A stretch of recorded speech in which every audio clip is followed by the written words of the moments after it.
विवेक ठाकुर।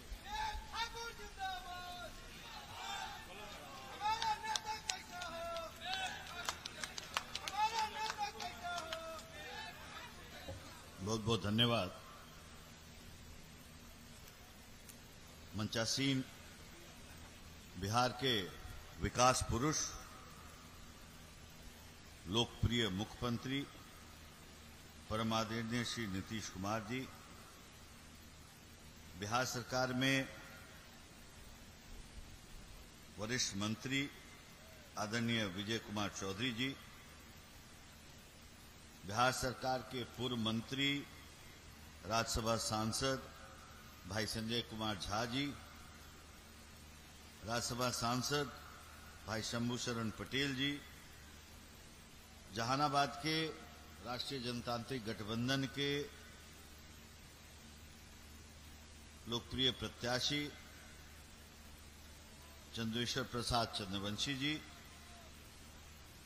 वारसलीगंज की लोकप्रिय विधायिका बहन अरुणा देवी जी, हिसुआ के पूर्व विधायक भाई अनिल सिंह जी, मंचासीन राष्ट्रीय जनतांत्रिक गठबंधन के सभी घटक दल के नेता, जिला अध्यक्ष और एनडीए के समस्त सम्मानित नेतागण और इस सभागार में उपस्थित, इस मैदान में उपस्थित सभी वारसलीगंज के प्रबुद्ध जनता और नौजवान साथियों, धूप बहुत गर्म है, गर्मी तेज है, देश का भी पूरा माहौल जो है अब गरमाना शुरू हो गया। पहला चरण का चुनाव 19 तारीख को है, आप सब जानते हैं, और आप सबसे सीधा बातचीत के लिए बिहार के विकास पुरुष आपके इस धरती पे आदरणीय नीतीश कुमार जी आए। ध्येय भी बड़ा स्पष्ट, आपसे एनडीए के लिए वोट मांगने आए और बड़े हक से मांगने आए, और हक से इसलिए मांगने आए हैं कि नवादा की भी भूमि जो है उस कालखंड से गुजरी है कि वो बिहार का अंधेरा कालखंड था। चाहे वो जहानाबाद हो, चाहे वो गया हो, चाहे वो आरा हो, नवादा भी उस कठिन समय से, उस दौर से गुजरा है।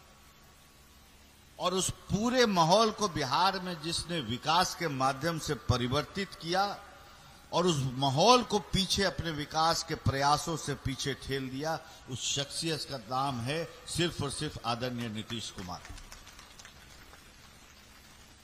तो उस हक से मांगने आए कि हमारे जिंदगी में अमन, चैन, शांति, प्रगति, आशा, ये सबको जिंदा किया इन्होंने। और ये हम इसलिए कह रहे हैं कि आज फिर वही जो है, जो हमारे तथाकथित विरोधी दल के जो सुप्रीमो हैं, निरंतर प्रयास करते रहते हैं कि बिहार का माहौल खराब हो, बिहार का में विकास का रफ्तार धीरे हो। लेकिन आपको लगता है कि अब ये बिहार रुकने वाला है? जब विश्व के लोकप्रिय नेता, सबसे लोकप्रिय नेता आदरणीय नरेंद्र मोदी जी और बिहार के विकास पुरुष आदरणीय नीतीश कुमार जी का जब गठजोड़ खड़ा हो गया है, तो मोदी नीतीश संग बिहार खड़ा है कि नहीं खड़ा है? बोलिए, बिहार खड़ा है कि नहीं खड़ा है? तो आपको लगता है कि बिहार का प्रगति कोई रोक सकता है? प्रधानमंत्री अभी आए थे 7 तारीख को नवादा, पिछले लोकसभा चुनाव में नहीं आ पाए थे, 2014 के लोकसभा चुनाव में आए थे, और 10 साल बाद 2024 के लोकसभा चुनाव में आए। और कब आए हैं? ऐसे मुकाम पे आए हैं जब 10 साल बीतने के बाद भारत अपना नई उछाल के लिए तैयार है। तो उन्होंने यही कहा है कि आने वाला 25 साल एक ही संकल्प के साथ हर एक हिंदुस्तानी को लगना है कि जो हमारी भारत की जो परिभाषा चलती रही है कि गरीबों का देश भारत, सपेरों का देश भारत, इस संज्ञा को परिवर्तित करके हमको विकसित भारत आजादी के 100 साल के बाद बनाना है। तो इस संकल्प के साथ यहां पे पूरे भारत में 2024 के चुनाव में वो जा रहे।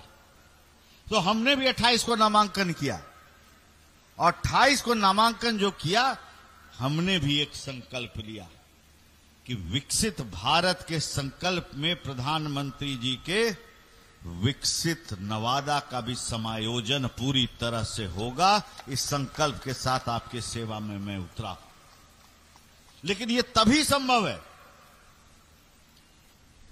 जब आदरणीय मुख्यमंत्री जी का जो मुझे हमेशा प्रोत्साहन रहा है, आजीवन स्नेह प्राप्त रहा है, विकास की इस गति देने में, नई उछाल में, नए नवादा के निर्माण में आपका स्नेह और आशीर्वाद मिलेगा। तो मुझे पूरा भरोसा है कि नवादा जो आकांक्षी जिला में इतने दिनों से जो पड़ा हुआ है, शेखपुरा जो आकांक्षी जिलाओं में इतने दिनों से पड़ा है, मुख्यमंत्री जी आपके और प्रधानमंत्री जी के स्नेह से मैं इस 5 साल में इस जिला को आप सबके आशीर्वचनों और मार्गदर्शन से इस आकांक्षी जिला से बाहर निकाल पाऊं, तो यही सबसे बड़ा काम जो है ये सिद्ध कर पाऊंगा। इसी संकल्प के साथ मैं इस चुनाव में आया। मित्रों, चुनाव बड़ा नजदीक है, कुछ दिन रह गए, लेकिन आपकी व्यस्तता बहुत है, यही हमको चिंता सता रही। पूछिए कैसे? आज मुख्यमंत्री जी का कार्यक्रम है, 15 को अकबरपुर में उत्तर प्रदेश के यशस्वी मुख्यमंत्री आदित्य योगीनाथ जी का कार्यक्रम है, 16 एक दिन बचा आपको, 17 रामनवमी है आपका, 18 को इतना कड़ा लगन है कि ऐसे भी सूखा सूखी चल रहा है, सब लोग इंतजार में है भोज भात करने के। तो भोज तो 18 को कर लीजिएगा, लेकिन फिर 19 को सुबह चुनाव है, तो 18 वाले भोज पर 19 पर काम चलाना पड़ेगा। इसलिए पहले मतदान फिर जलपान। तो आपकी व्यस्तता को देख के हम थोड़ा चिंतित हैं, लेकिन उसी में से समय निकाल के जितना कर कुटुंब मित्र है, कोई दिग्भ्रमित भी हो रहा है तो अभी से उसको संभालिए और खाली कहिए कि प्रगति पथ पे चले, क्योंकि हम सब का पहला जो पहचान है वो हम सब भारतीय हैं, हम हिंदुस्तानी हैं। उसके बाद हमारा कोई सो पहचान होता है। ये पूरे भारत का, मुल्क का, हिंदुस्तान का चुनाव है, इसमें कोई आप गंभीरता जो है खो नहीं सकते। आदरणीय मुख्यमंत्री जी का मैं आभार पूरे नवादा लोकसभा की तरफ से और वारसलीगंज के तरफ से खास करके व्यक्त करता हूं कि चिलचिलाती धूप में आप विशेषकर इस कार्यक्रम के लिए आए। करबद्ध आपको बहुत बहुत धन्यवाद और अभिनंदन करता हूं। और इसी के साथ अपनी वाणी को विराम देते हुए आप सबको रामनवमी की शुभकामनाएं।